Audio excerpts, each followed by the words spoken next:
ये कल्पना की बात नहीं कर रहा हूं, वहां सर्वथा यथार्थ में भगवान का प्रादुर्भाव होता है। जैसे आप देखो, जितना भजन करते हो आप देखो, अभी भावना करके आपके प्रभु वैसे ही दिखाई देने लगेंगे। अगर नहीं दिखाई देते, नहीं भावना बन रही, तो अभी नाम जप और बढ़ाइए।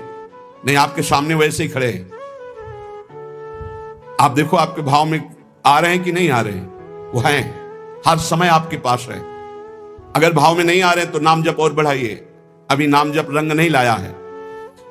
भावना जिस रूप की होती है उसे शास्त्रीय भाषा में ध्यान कहा जाता है।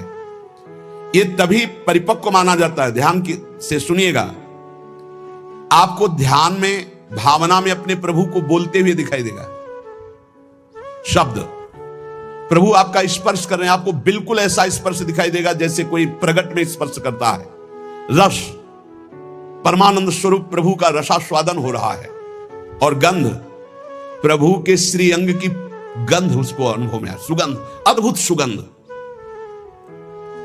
इस ध्यान में ये भावुकता नहीं है, वो स्पर्श कर सकता है प्रभु के चरणारविंद। प्रगट में वो निरख सकता है प्रभु को, वो प्रभु का आलिंगन कर सकता है, वो प्रभु से संभाषण कर सकता है। यही बात कपिल भगवान ने कही श्रीमद् भागवत में कि मेरा जो अनन्य भक्त है वो मेरे को केवल देख ही नहीं, मेरे से संभाषण कर सकता है, मेरे से बातचीत कर सकता है। प्रभु का स्पर्श करके दिव्य पुलकावली, प्रभु के श्री अंग की दिव्य सौरभ हो, उसको गंध आ रही, सुगंध आ रही, वो प्रभु का स्पर्श कर रहा है, प्रभु उनका स्पर्श कर रहे, प्रभु से संभाषण कर रहा है, प्रभु उत्तर दे रहे, ऐसा गाढ़ भाव में होता है। वो भावुक उपासक अपने आराध्य देव के चरण स्पर्श कर रहा है, आराध्य देव उसके मस्तक पर हाथ रख रहे हैं। ये सारी बातें परम सत्य, ऐसा नहीं कि केवल भावना है, केवल पूरी कल्पना है, पर ये उन उपासकों की होती है जिनका भाव परिपक्व हो गया है, भाव सिद्ध हो गया है। वो मनोराज्य में नहीं विचरण करते, ये उनका मनोराज्य नहीं है, ये इनका भाव राज्य है। प्रभु उनसे जब शब्द कहते हैं तो उनकी श्रवणेंद्रिय शब्द सुनती है, नेत्र रूप देखते हैं, आंखें मुदी हुई है पर नेत्रेंद्रिय रूप देख रही, घ्राणेंद्रिय सुगंध ले रही, रसेंद्रिय रस का आस्वादन कर रही है। शब्द स्पर्श रूप रस गंध, इसका स्पष्ट अनुभव भाव में डूबे हुए महाभागवत को होता है। यह साधारण स्थिति नहीं है, ये बड़ी ऊंची स्थिति है भाव देश की। ये कल्याण स्वरूप उपासक जो हो चुका है उसकी स्थिति है, पर इसको बहुत ऊंची स्थिति मान के छोड़ नहीं देना है। अपने गौर से देखो, अपने आराध्य देव झलक रहे हैं कि नहीं? वो है वैसे ही प्रिया, वैसे ही लालजू। जैसा आप संबंध सबसे हटा पाए हैं, जितना नाम जप, जितना गाढ़ भाव, उतना ही आपको अनुभव हो रहा है। देखो भला, दिखाई दे रहे हैं कुछ कुछ तो, जितना आप नाम जप कर रहे हैं भाव में तो आ ही रहे हैं, नहीं आ रहे? भाव में आ रहे हैं वो आ रहे हैं। अगर अंधेरा दिखाई दे रहा है तो अभी नाम का प्रकाश नहीं हुआ, खूब नाम जप करो, जल्दी करो, ज्यादा समय नहीं रह गया, गाड़ी आने वाली है, बस भागना है, यहां से भागना है। कुछ समेट नहीं पाओगे, जल्दी समेट लो मन और इंद्रियों को और लगा दो नाम पे, और भाव की प्राप्ति करके भाव देश से अपने देश में जाना है, अपने प्रिया प्रीतम के पास जाना। मान लो ये सब अज्ञानियों की बात न सुनो, और हमने उपासना की, भक्ति की, हमारे अमुक मर गए, अमुक क्या तुम भी मरोगे, सब मरेंगे। यहां जाना है, यहां आए हो कमाने के लिए, भाव बनाने के लिए, भजन एकत्रित करने के लिए। जिसकी समझ में ना आवे, आप तो सत्संगी हैं, आप तो बड़े कृपा पात्र हैं, आप तो समझ लीजिए, जाना है, तैयारी कर लो। जितना भाव है उतना ही आपकी ऊंचाई है। तार्किक लोगों से बचिए।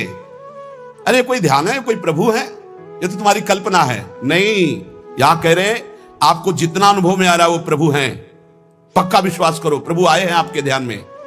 गाढ़ भाव को, ये था मम प्रपद्यन्ते तास्तते भजाम में, हम पुलकित हो जाओगे कि हाँ प्रियाजू आ गई, देखो हमारे ध्यान में लालजू आए। लालजू प्रियाजू कैसे गलभैया दी हुई, कितना सुंदर निकुंज है, कितना सुंदर लता भवन, सुंदर पुष्प के पावड़े बिछे हुए, पराग की गद्दी लगी हुई, उस पे युगल सरकार कैसे विराजमान है। ये भाव में देखो, अधरों पर बंशी है, गलबैया दिए हुए युगल सरकार, प्रियाजू लालजू की तरफ देख रहे, लालजू प्रियाजू की तरफ देख रहे, और बंशी से नाम गुणगान कर रहे प्रियाजू का। किसी को कभी प्रमाणित करने की कोशिश मत करो, कि आपका भाव बन गया है। अविश्वासी से कभी ये वार्ता भी मत करो, नहीं तुम्हारे भाव में ठेस पहुंच जाएगी। ये साक्षात भगवत दर्शन है, साक्षात भगवत दर्शन। इसी से गाढ़ अवस्था में बस बात बन जाती है, यही गाढ़ अवस्था। श्रद्धा विश्वास करो, साधन का मूल मंत्र है श्रद्धा और विश्वास। जो नाम जप कर रहे हो, जो भावना में प्रभु आ रहे हैं, वो आ रहे हैं आपके, विश्वास करो आ रहे हैं। पर यह किसी से कहना नहीं है, किसी तर्क के द्वारा अपनी श्रद्धा को नष्ट नहीं करना। अरे ये तो कल्पना है, नहीं, साक्षात प्रभु आए, कोई उनके लिए कल्पना भी नहीं कर सकता। अगर वो ना पधारे तो कोई भाव, मुनि मन ध्यान धरत नहीं पावत। भक्त जब गाढ़ भाव नाम के बल से करता है तो देख सकता है। जो शास्त्रों में रूप वर्णन है वो एक अंश मात्र है, जो रूप है उसका तो वर्णन हो ही नहीं सकता। बोले सजल मेघ नील मेघ की कांति, क्या हम सजल मेघ को देख ले तो श्याम सुंदर के अंग को देख लेंगे? नहीं, कोई भी प्राकृतिक उदाहरण चिदानंद देह में बनता ही नहीं, पर भावना करने के लिए। शास्त्रों में जो रूप है वो अंश मात्र केवल वाणी से प्रकट है, पूर्ण का तो वर्णन ही नहीं हो सकता। भगवान का वो रूप, वो वेश, वो प्रकाश नाम जापक अन्य संबंध त्यागी उपासक के हृदय में प्रकट होता है। जैसा रूप भक्त चाहता है वैसा रूप प्रभु प्रकाशित कर देते हैं। भक्ति की जैसी इच्छा होती है, जितनी सामर्थ्य होती है, उतना ही भगवान अपना रूप प्रकाशित करते हैं और धीरे धीरे उसको दिव्य लीलाओं का रसास्वादन कराने लगते हैं। जो साधनाभिमानी हैं उनको ठग लेते हैं, काम क्रोध लोभ मोह मद मत्सर, वो भावदेश तक नहीं पहुंच पाते। जो साधनाभिमानी है, कभी कभी इनको मार्ग भ्रष्ट करने के लिए उपदेवता विघ्न डालने लगते हैं। छोटे मोटे चमत्कार, छोटे मोटे मन की बात जान लेना, छोटा मोटा ऐसा आकर्षण, और मार्ग से भ्रष्ट कर देते हैं। लेकिन ये उनकी बात है जो साधनाभिमानी है। जो कृपा पात्र जन है वो ना किसी से भयभीत होते हैं और ना कोई विघ्न उनके जीवन में डाल सकता है। मत चित्ता सर्व दुर्गाणि मत प्रसादात तरिष्यसि, भगवान कह रहे हैं मेरी कृपा से उनके सारे दोष नष्ट हो जाते हैं, मेरी कृपा से हर विघ्न से वो पार हो जाते हैं। मेरा भक्त आंख मूंद करके चले, मैं हाथ पकड़कर चलाता हूं। कोई देवता उपदेवता, कोई विघ्न विनायक किसी भी तरह का उपद्रव नहीं कर सकते उनकी साधना में। अनन्य श्री भगवान का ध्यान रखिएगा, साधनाभिमानी को भ्रष्ट होना पड़ेगा। अनन्य और निष्काम भाव से जो प्रियालाल की शरण में हैं, उनके योगक्षेम की जिम्मेवारी स्वयं भगवान लेते हैं। प्राप्ति की रक्षा करना, अप्राप्ति की प्राप्ति कराना उनकी जिम्मेवारी, इसलिए कोई भी विघ्न से परास्त नहीं कर सकता। जो प्रभु का अनन्य है और उन्हीं से सारी कामनाएं हैं, प्रभु से ही।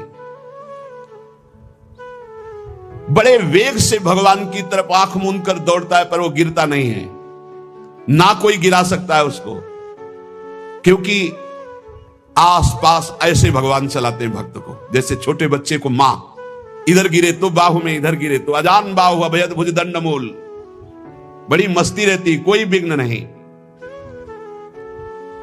अर्पित आत्मा जो भगवद अर्पित हो चुका है, उसके जीवन का बहुत आनंदमय स्वरूप होता है। कोई विघ्न नहीं, आंख मूंद के दौड़ने पर भी वो नहीं गिरेगा।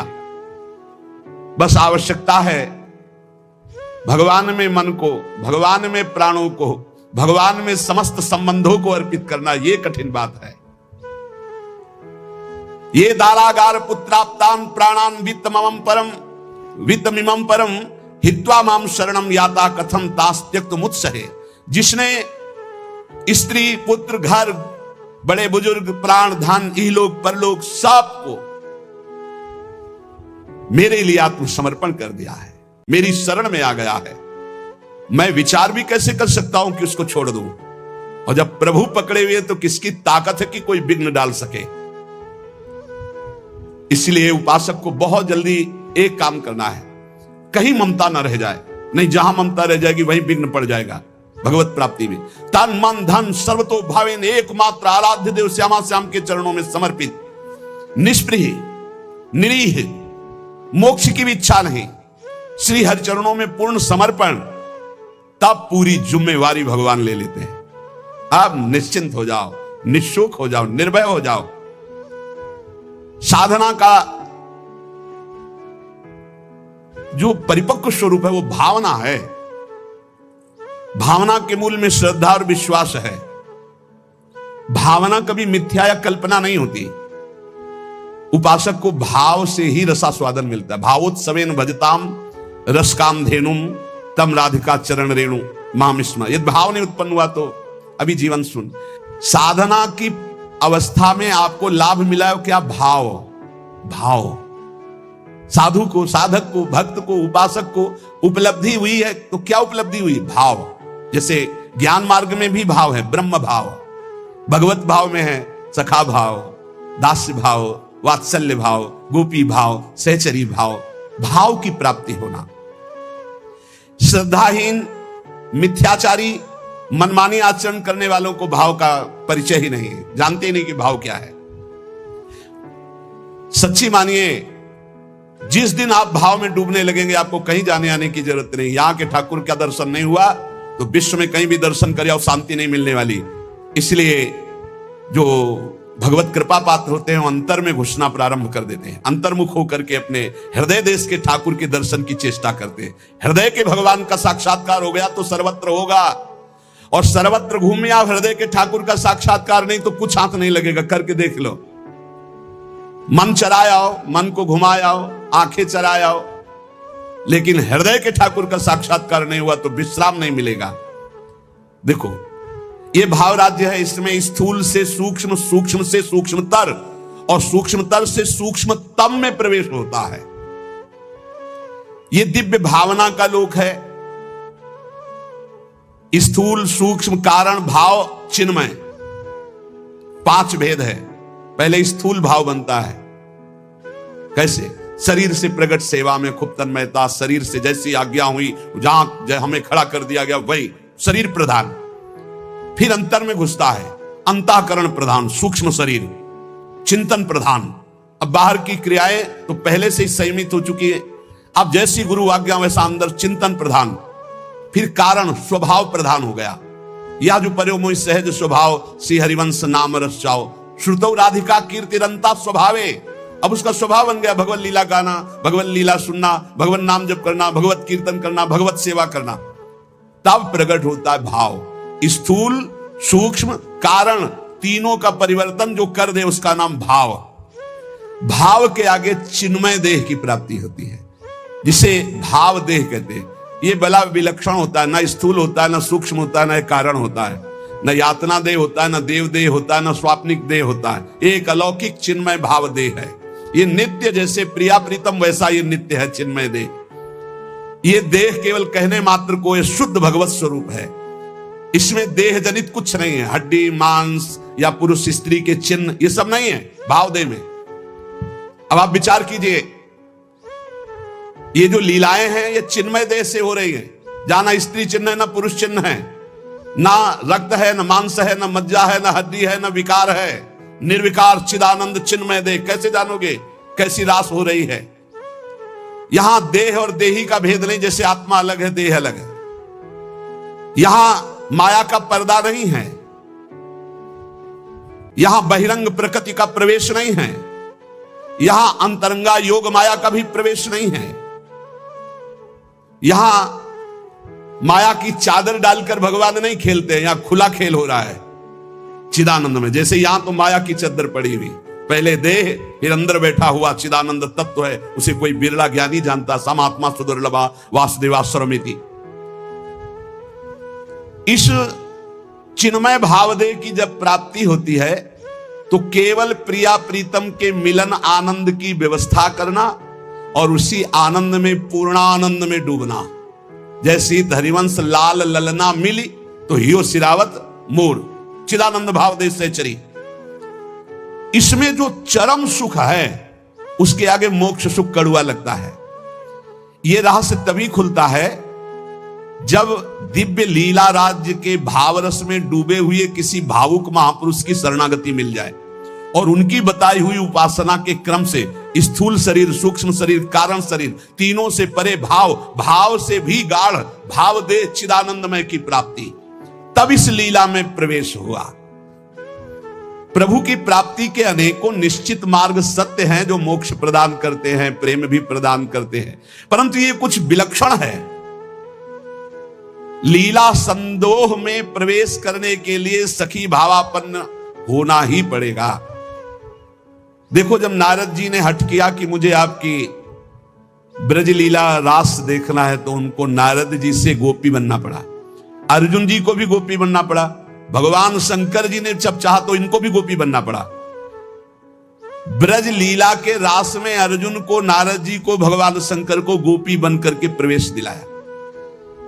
लेकिन नवनिवृत्त निकुंज में तो सहचरी भाव के बिना प्रवेश। तीन गोपिन ते दुर्लभ माई, नित्य विहार सहज सुखदाई। यहां धाम, परिकर, खगमृग पशु पंछी सब चिदानंद। यहां दो नहीं, सब एक है।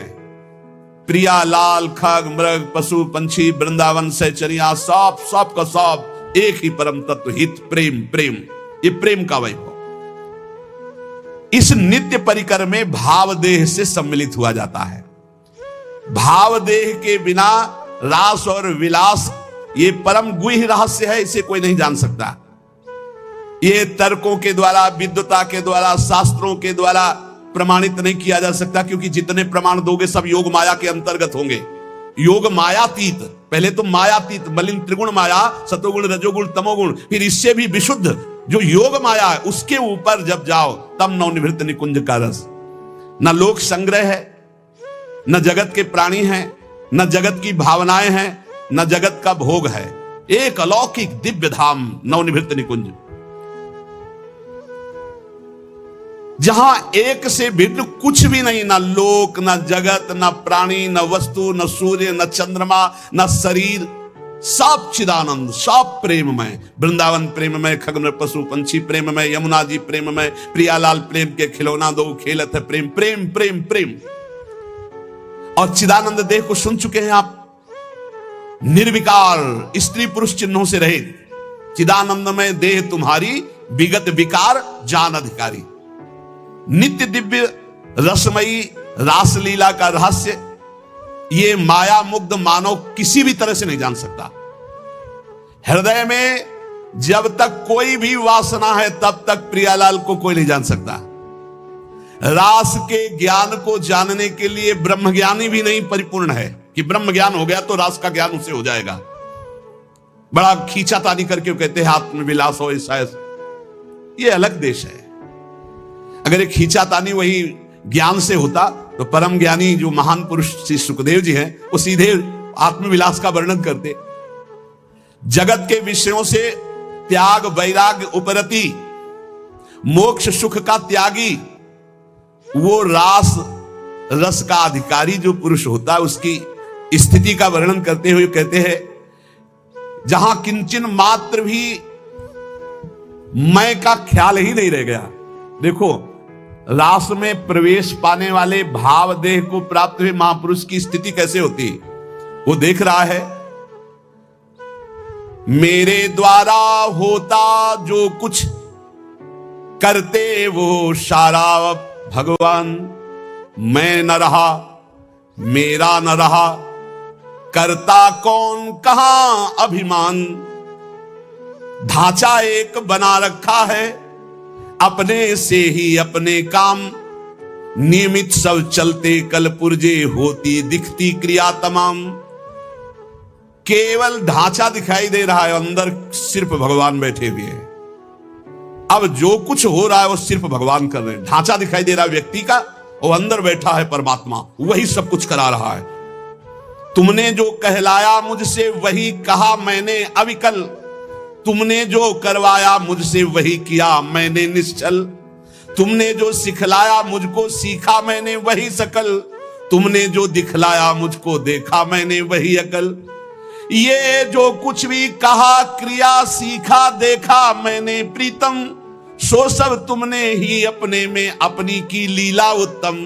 तुमने जो कहलाया मुझसे वही कहा मैंने अविकल, तुमने जो करवाया मुझसे वही किया मैंने निश्चल। ये उस जो भावदेव को प्राप्त हो रहा है, किंचन मात्र हम नहीं रह गया, वो देख रहा है प्रभु करा रहे हैं। मन मत कैसे होते मुझ में जब मैं ही हूं नहीं स्वयं, बना तुम्हारा सुख सदन, तुम्ही से रहते हरदम। मन बुद्धि चित्त हम सब कुछ आपने अपहरण कर लिया, अब कार्य तो आपके द्वारा हो रहे हैं। वो शब्द में त्रुटि हो सकती, हाईजैक कहते कर लिया हाईजैक भगवान ने, पूरा सिस्टम हाईजैक कर दिया। मन बुद्धि चित्त अहंकार इंद्रियां सबको भगवान ने, अब वो दिखाई दे रहा है केवल ढांचा करता हुआ, लेकिन क्रिया। किसी ने प्रश्न किया, ये आपको मन परेशान करता है जैसे हम लोगों को परेशान करता है? था, परेशान करता था जब मेरा मन था, जब मेरा मन था तब परेशान करता था, और जब उनका मन हो गया तो अब आनंद देता है, परेशान नहीं करता है, अब आनंद देता है। क्या स्थिति होती है? मेरे मन में नित प्रविष्ट रहे ईश्वर का मन करता काम, ईश्वर के मन के ही होते उदय दिव्य संकल्प ललाम। अब जो मेरा मन था उसमें ईश्वर का मन आकर बैठ गया। अब जो संकल्प विकल्प हो रहे हैं, अब जो क्रियाएं हो रही, जो भी बात हो रही, जो प्रश्न उत्तर हो रहे, जो चेष्टा हो रही, वो ईश्वर के द्वारा हो रही, वो किसी जीव के द्वारा नहीं हो रही। जीव के द्वारा किसी का परिवर्तन नहीं होता, ध्यान रखना। जो इसमें मैं था उसका अपहरण कर लिया गया, और उस मैं पे जो मैं है वो बैठ गया, अब अपना कार्य वो कर रहा है। रहा न मेरे मन में कुछ भी ईश्वर के मन के अतिरिक्त, रहता सदा इसी से वो मधुरमय भगवद रस से अभिषिक्त। अब मेरा मन नहीं रह गया, अब प्रभु के मन ने हमारे मन पर पूरा का पूरा अधिकार करके बैठ गया। तो प्रेम रस अभिषिक्त मन, सूखे मन में काम क्रोध लोभ मोह मद मत्सर होते, भगवत रस से अभिषिक्त मन में नहीं होते। परेशान भूखा आदमी करता है, तृप्त आदमी तो